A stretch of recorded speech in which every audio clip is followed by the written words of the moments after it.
Hello and welcome to this video by Computergaga.com, and in this video we will look at how to count the unique entries in a list.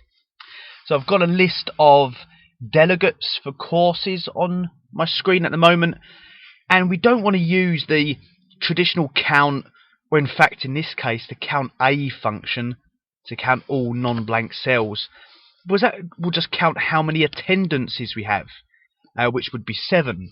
But that's not what I'm interested in. I want to know how many kind of unique delegates, how many different delegates attended our courses. So I want a distinct count, or a kind of unique count. Now to achieve this, we're going to be using an awesome function called the SUMPRODUCT function.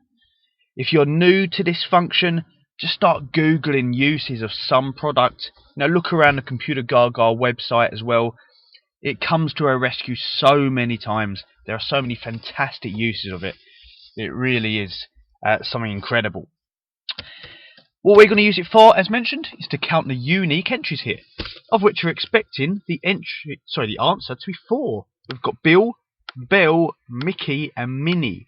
There are 4 different delegates, although overall there is a count of 7. There are 4 different delegates. That's what we want. So we're going for equals SUMPRODUCT. Getting myself in a bit of a mess there. Here we go, SUMPRODUCT. And what we're going to do is I'm going to put a number 1 and I'm going to divide it and use a function COUNTIF. Another useful function that will count the number of cells that meet a given condition. Now I'm just going to persevere with this for a moment and explain it a bit more at the end. But I'm going to supply it the range to count, which is A2 to A8. Put in a comma, and it asks for the criteria to count. I'm going to provide the same range again, A2 to A8.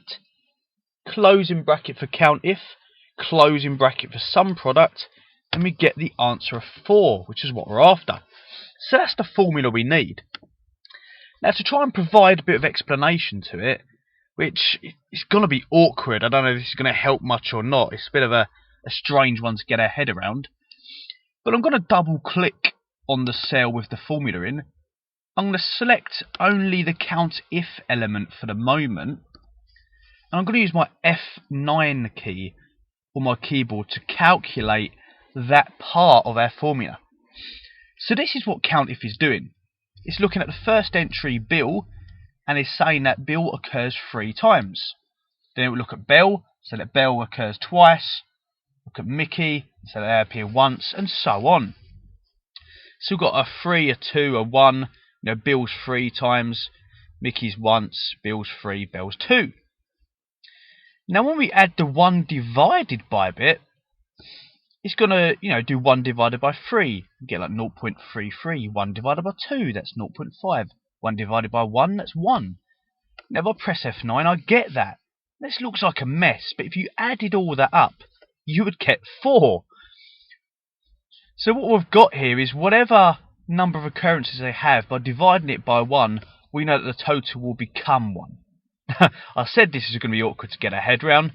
The key thing is that is the formula to adapt for your needs and to get it to work. These kind of array functions, we haven't had to do Control-Shift-Enter, but SUMPRODUCT are a type of array function. They can be a bit awkward to get our head around at first, but so useful. And here it's achieving a job. I'm going to press Escape here to pull out of that function of counting the unique entries in the list. I hope you find this tutorial helpful. Please check out some more other tips and tricks at Computergaga.com.